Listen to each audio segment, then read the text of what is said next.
Assalamualaikum warahmatullahi wabarakatuh. Halo, kembali lagi bersama kelas IPA. Kali ini kita melanjutkan kembali untuk Bapak dan Ibu guru yang sedang melakukan persiapan pretest PPG. Kita akan membahas part 1 fisika, latihan soal pretest PPG berdasarkan kisi-kisi tahun 2002 untuk IPA SMP. Sebelum dimulai, kita buka dulu dengan basmalah. Bismillahirrahmanirrahim.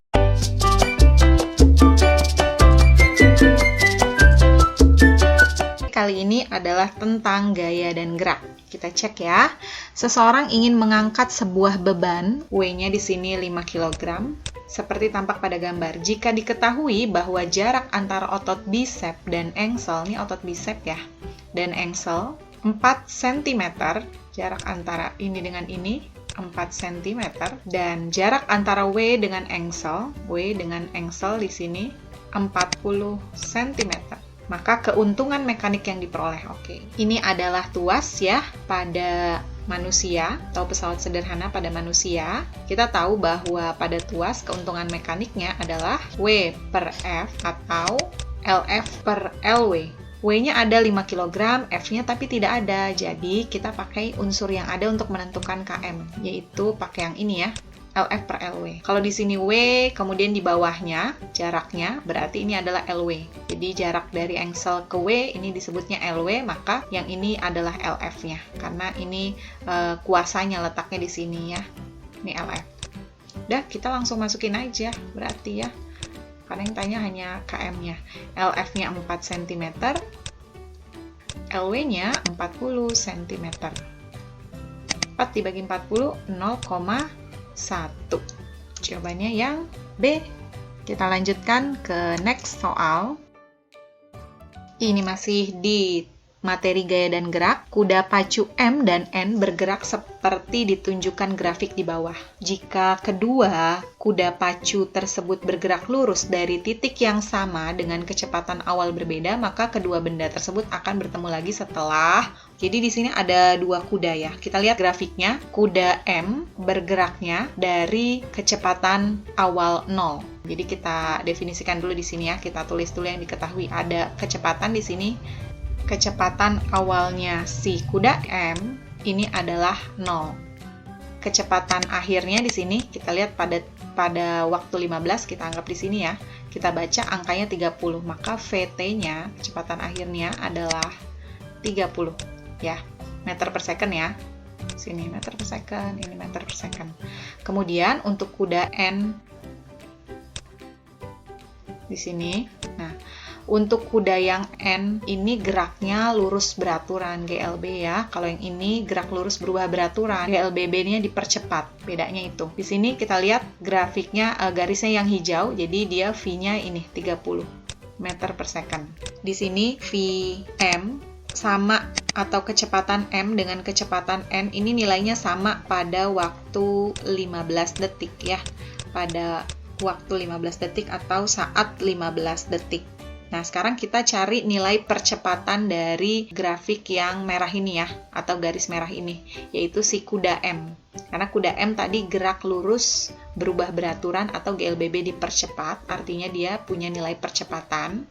Kalau yang ini GLB, jadi nggak ada percepatannya. Kita cari dulu percepatan kuda M. Nah, rumusnya adalah V akhirnya si M, dikurangi sama V0-nya M, dibagi dengan waktu ketika dia bersamaan di sini, yaitu M dan N ya, dikurangi waktu awalnya. Oke, jadi perubahan kecepatan dibagi perubahan waktu, itu rumusnya begitu ya.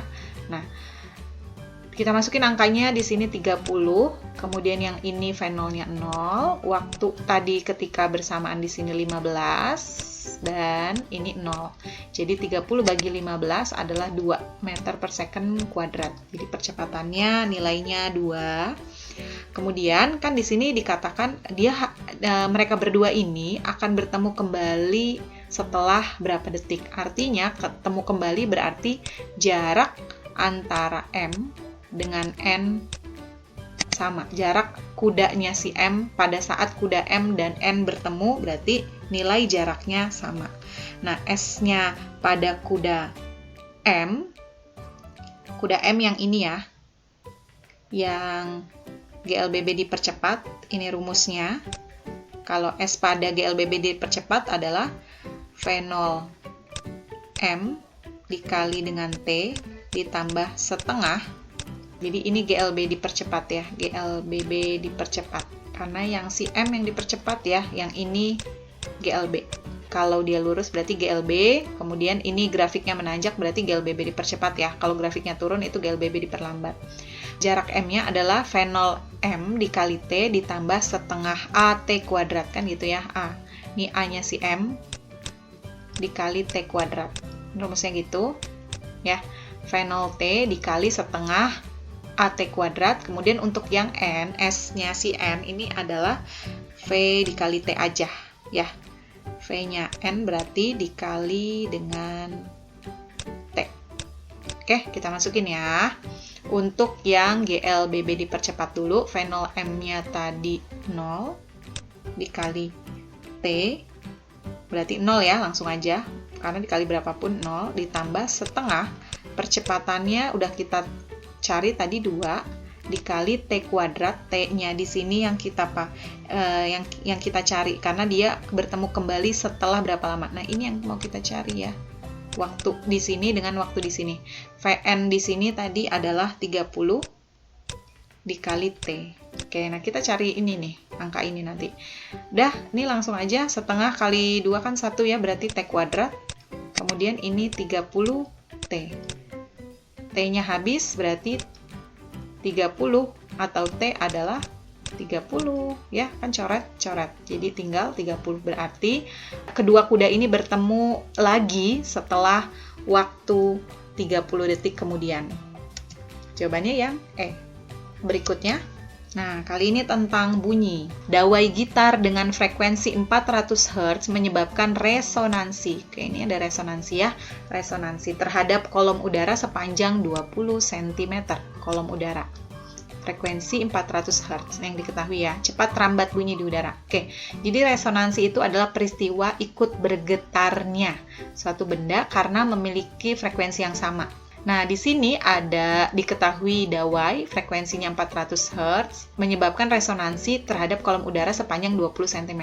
Yang ditanya cepat rambat bunyi. Yang kita tahu cepat rambat bunyi rumusnya kalau diketahui frekuensi kan lambda dikali frekuensi ya, panjang gelombang dikali frekuensi. Frekuensinya udah ada, sekarang kita tinggal cari panjang gelombang atau lambdanya.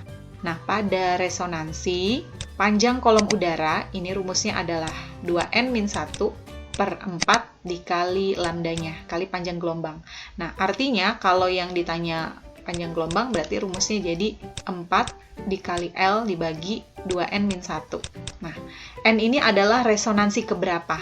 Kalau tidak dinyatakan di sini resonansinya resonansi keberapa, maka ini bisa kita asumsikan resonansi pertama. Jadi kita tinggal masukin ya di sini. L itu tadi panjang kolom udaranya, berarti 4 dikali 20 cm per 2n-1. Tadi resonansi ke 1 ya, berarti 2 dikali 1 dikurang 1, udah pasti 1 ya. Ini 2 dikurang 1 kan 1, berarti 4 kali 20, 80 cm. Nah, lambdanya 80 cm. Ini kita rubah ke meter, dibagi 100 jadi 0,8 meter ya. Udah tinggal masukin aja frekuensinya 400. Dikali lambdanya di sini 0,8, jadi 320 meter per second. Jawabannya yang B. Soal berikutnya masih tentang bunyi. Kalau tadi menghitung, sekarang ini bunyi pada manusia ya. Manusia mendengar bunyi melalui telinga, terdiri dari 3 bagian luar, tengah, dan bagian dalam, seperti tampak gambar di samping. Urutan berikut yang benar tentang proses pendengaran manusia adalah: proses pendengaran manusia, gelombang bunyi ini ditangkap oleh daun telinga. Nih fungsinya, daun telinga menangkap gelombang bunyi. Kemudian gelombang bunyi ini masuk ya, disalurkan. Kemudian bertemulah dia di sini nih ada gambarnya ya, gendang telinga atau membran timpani. Nih, ketemu gendang telinga. Seperti fungsinya gendang, maka gelombang ini akan menggetarkan si gendang telinga. Jadi gendang telinganya bergetar. Getaran ini akan diteruskan masuk ke telinga tengah. Di sini telinga tengah ada 3 tulang. Di sini ada 3 tulang pada telinga tengah. tulang martil, tulang landasan, dan tulang sanggurdi. Getaran itu kemudian dilanjutkan masuk ke koklea. Nih, di sini ada gambarnya seperti rumah siput ya. Nah, koklea ini isinya cairan. Cairan ini kemudian akan diterima oleh sel rambut yang ada di dalam organ korti.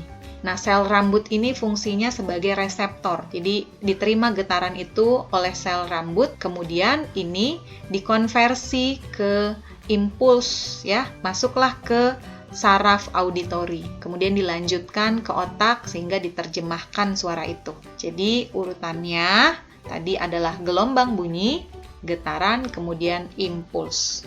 Jadi jawabannya yang A, itu proses pendengaran pada manusia. Jadi sampai di sini dulu, nanti kita lanjutkan ke part kedua. Tujuan akan selalu lebih manjur daripada motivasi. Kelas IPA, alhamdulillahirrabbilalamin, pamit. Assalamualaikum warahmatullahi wabarakatuh.